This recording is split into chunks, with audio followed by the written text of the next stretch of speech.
Hey YouTube. So Hellraiser 4, aka Hellraiser Bloodline.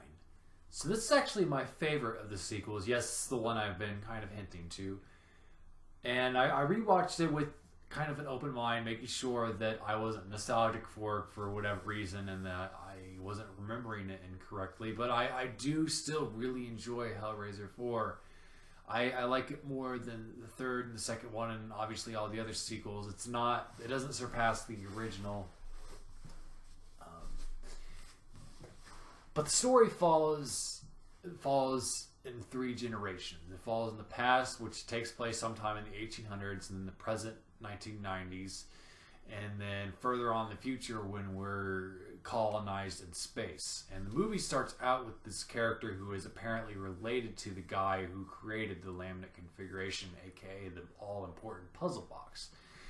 And you find out that in the 1800s, this guy created this puzzle box to sort of appease this man who was looking for other experiences with demonic entities, aka the Cenobites. And he was successful in creating this box, and he realized that he did something terrible. So he sort of created this thing that was meant to contain this power and this ability, and a way to get rid of the Cenobites once and for all. And he passes that down onto his grandchildren and their children, and they maintain this through a memory. And it's like in the 1990s present, the actor plays him in all three eras, even though it's not the same character.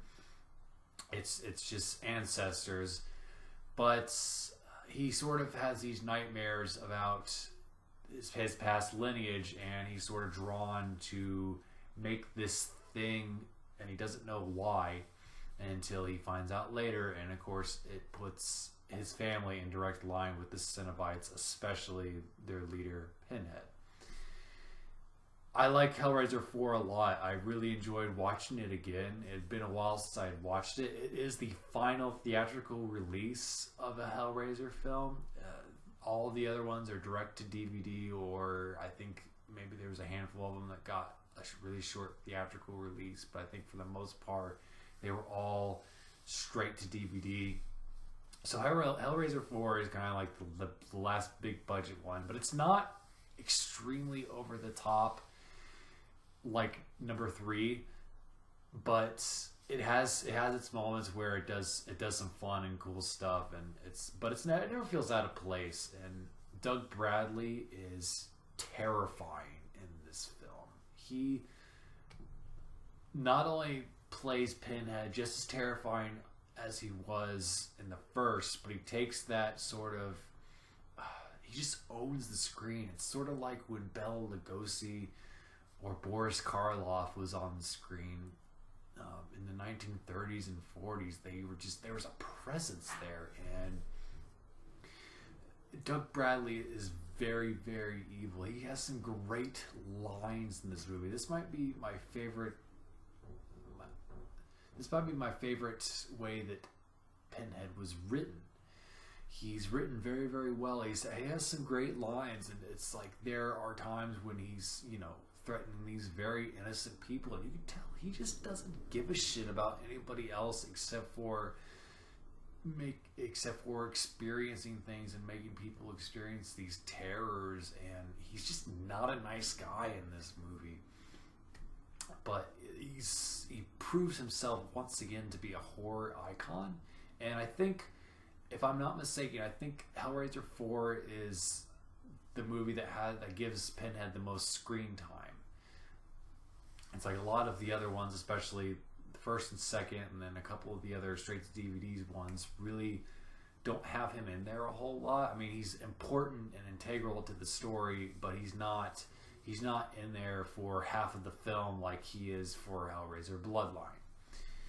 So, I mean, if you really like the first 3, you're gonna like this one. I think in a lot of ways there are science fiction sequels that come from horror franchises like Jason X, and that's basically where they go to die. But for Hellraiser Bloodline, it's not for it's not that case.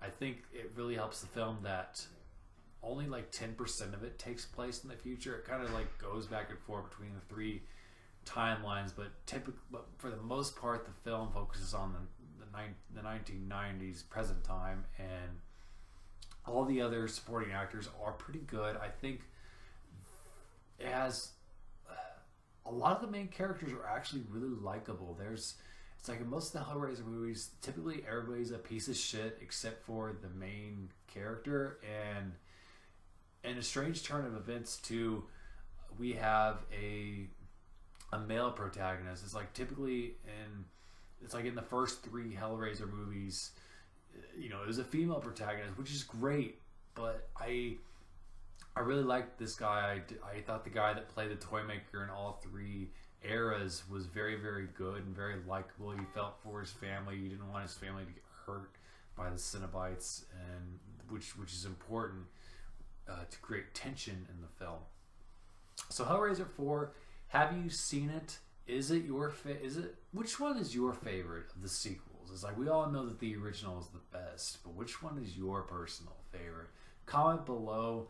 I will be reviewing Hellraiser 5 and 6 hopefully next week. This is of course leading up to Hellraiser Judgment, the new Hellraiser film, which comes out on Blu-ray and DVD February 13th. If you like what you see here, subscribe. You can check out my books on Amazon. They're available on paperback and an ebook. Bye.